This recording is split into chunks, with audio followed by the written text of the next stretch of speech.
Morning everyone, it's a lovely morning, Sunday. The birds are whistling their hearts out and we're gradually getting on top of things in time for winter.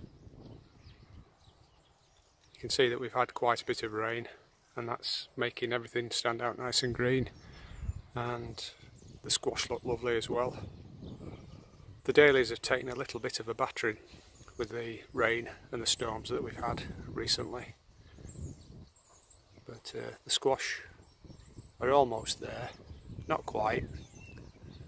I think the Kohlrabi are just about ready, but the butternut squash and the crown prince, they might wait a week or two, provided the weather stays nice. And I tried a different variety of sunflowers this year. Actually it was a pack that had 4 giant varieties and 4 dwarf varieties, and the dwarf ones went on the no-dig flower bed and the giant ones went here, but they're not massive, but I think they look quite delicate, really distinctive flowers on them. If I just zoom in, I'll try and do this slowly and smoothly. They look quite nice, I think. Not massive heads, but really pretty, and they're a little bit more spindly, the flower stalks, but they seem to have braved the weather quite a bit better than some flowers in previous seasons, and the way that they droop like that makes them look more attractive, I think. So I'm here this morning to remove the remaining kohlrabi from one of the beds, and then I'm going to cover that bed up. But for now I'm just enjoying the quiet. People have a lazy morning on a Sunday around here, so there's not too much chit chat in the background.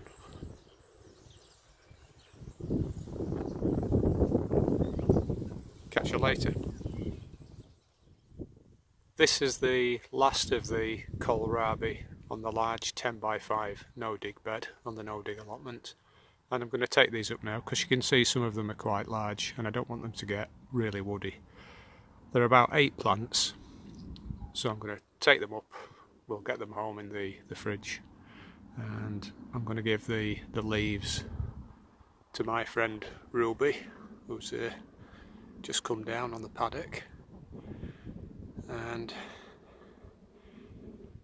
hopefully she'll repay us a little bit later on with some of the good stuff. So I'm going to get these up now, and then we'll get this bed top dressed. I won't show you the top dressing because you've seen it on previous updates, but if I just stand up you'll see, if we just zoom out again, you'll see that the no-dig plot's looking quite neat now. We've got 2 of the larger beds covered up with black plastic. They're all layered up in the lasagna fashion, and we've got 2 beds with garlic planted. Still got some beetroot in the middle one there, so as soon as that's ready to take, that'll get covered up as well. On second thoughts, I might not actually cover this bed up. I will top it up, top dress it, but I might put some overwintering shallots in this bed. We'll see, because they're late this year, they've not arrived at the garden centre. But it'll be covered up anyway, so you know, the ground will be in good condition. Right, so I'll get the kohlrabi lifted and then we'll look at the trimmed kohlrabi. And there we have it, 8 kohlrabi, 7 purple and 1 green, along with the trusty machete that we use to take the roots off. And for such a small brassica, they are quite a substantial root ball, very densely packed roots. Take some pulling out. This is just one that is too woody to use really, but they're a great vegetable. And this is the foliage, and we've got somebody waiting. It's very, very patient, so we'll take these now and we'll see what Ruby makes of them. You right, Rubes? Here, come in. Here you go. Yeah, quite popular is the Kohlrabi foliage, and as soon as the other horses catch on that there's something to nibble on, they'll be down. There's one just up here at the other side of the fence, and if I get his attention, he'll be over. Curious, aren't the horses? Oh, here he comes, look. Is he going to come? He's coming to take a look. Yeah, he knows the routine. You can see that Ruby's eating. Come on then! Yeah, don't take much, does it? Bit of a nibble. Gap in the fence. There we go. Let's see if we cause a bit of a dispute.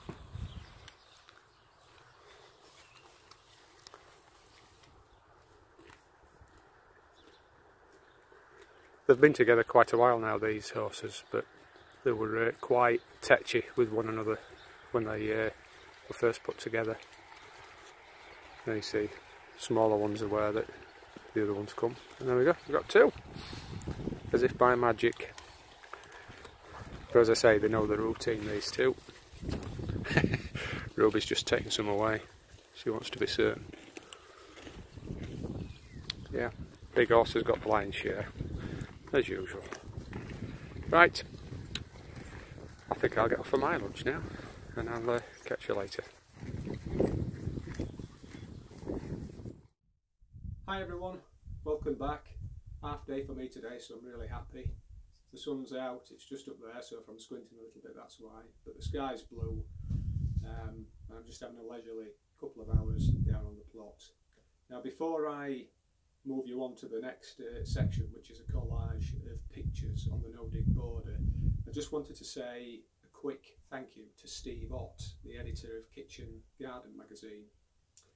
Their latest issue came into the shops today, and they've been nice enough to run a feature on my YouTube channel and my 4 plots, which is really nice of them. Steve contacted me about 2 months ago and asked me to write a piece for this issue, and they've done me proud, really. They've given 4 pages to the feature and included some nice photographs as well, so I'm really grateful. Usual disclaimer, I'm not advertising Kitchen Garden magazine, I'm not being paid to say this. I just wanted to say thank you, because it's quite a privilege and an honour, really, to have a piece in the magazine. So if you get the chance to have a look at it, by all means do. Leave comments below as normal if you think it's rubbish. Yeah, enough of that. So we'll move on to the collage. Catch you later.